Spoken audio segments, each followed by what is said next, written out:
Hello everyone, my name is Charlotte Frida D. Caranto from Grade 2 SSES Mango.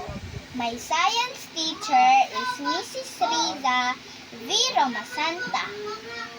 Today, I will perform an experiment about the light through materials. These are the materials that we need. Transparent material, plastic cover,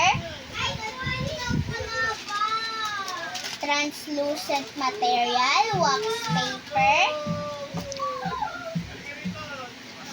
opaque material,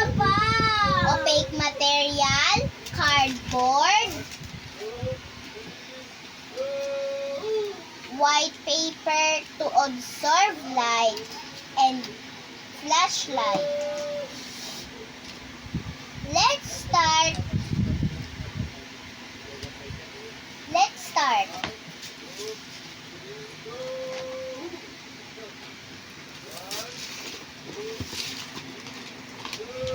Lit the flashlight in the plastic cover.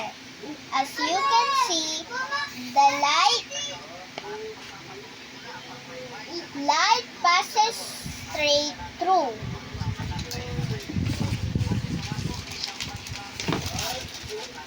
Translucent. Lit the flashlight in the wax paper.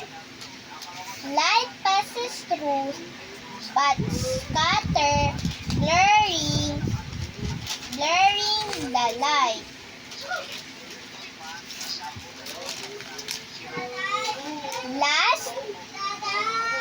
Lastly, the opaque material.